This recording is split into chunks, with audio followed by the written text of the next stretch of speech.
اللہم صلی علی محمد وعلی آل محمد۔ ایک بار پیارے آقا صلی اللہ علیہ وآلہ وسلم اپنے ساتھیوں حضرت ابوبکر صدیق رضی اللہ تعالیٰ عنہ، حضرت عمر رضی اللہ تعالیٰ عنہ اور حضرت عثمان رضی اللہ تعالیٰ عنہ کے ساتھ حضرت علی رضی اللہ تعالیٰ عنہ کے گھر تشریف لے گئے تو جناب حضرت علی رضی اللہ تعالیٰ عنہ کی اہلیہ بی بی فاطمہ رضی اللہ تعالیٰ عنہ نے ان کی مہمانداری کے لیے شہد کا ایک پیالہ پیش کیا۔ اتفاق سے اس پیالے میں ایک پال گر گیا۔ آپ صلی اللہ علیہ وآلہ وسلم نے وہ پیالہ خلفائے راشدین کے سامنے رکھا اور فرمایا کہ آپ میں سے ہر ایک اس پیالے کے متعلق اپنی رائے پیش کرے۔ حضرت ابوبکر صدیق رضی اللہ تعالیٰ عنہ فرمانے لگے کہ میرے نزدیک مومن کا دل اس پیالے کی طرح چمکدار ہے اور اس کے دل میں ایمان شہد سے زیادہ شیریں ہے، لیکن اس ایمان کو موت تک بحفاظت لے جانا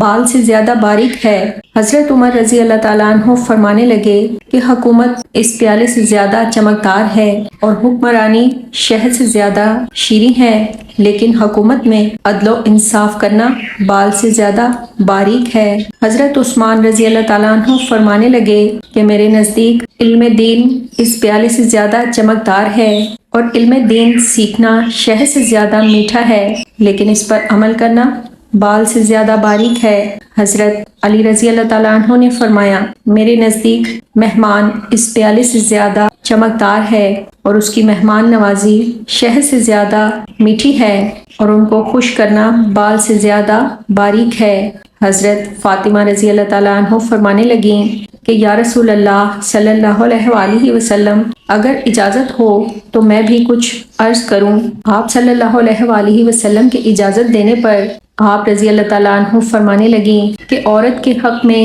حیا اس پیالے سے زیادہ چمکدار ہے اور اس کے چہرے پر پردہ شہد سے زیادہ میٹھا ہے اور غیر مرد کی اس پر نگاہ نہ پڑے، یہ بال سے بھی زیادہ باریک ہے۔ جب خلفائے راشدین اپنی اپنی رائے کا اظہار کر چکے تو آپ صلی اللہ علیہ وآلہ وسلم کی طرف متوجہ ہوئے۔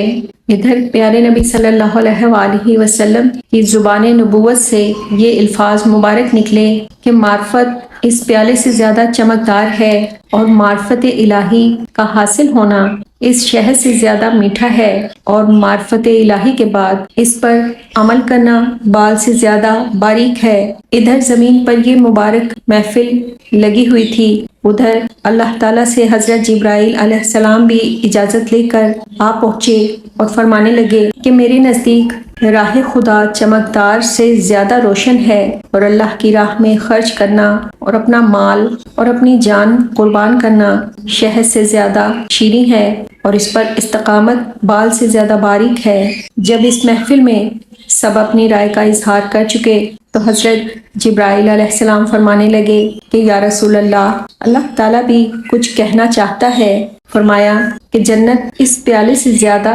چمکدار ہے اور جنت کی نعمتیں اس شہد سے زیادہ شیریں ہیں، لیکن جنت تک پہنچنے کے لیے پل صراط سے گزرنا بال سے زیادہ باریک ہے۔ بے شک یہ مبارک گفتگو اور یہ مبارک مجلس یہ سب ہمارے لیے مشعل راہ ہیں۔ اللہ تعالی ہمیں سمجھنے کی توفیق عطا فرمائے اور ہمارے لیے جنت کا راستہ آسان بنا دے، آمین۔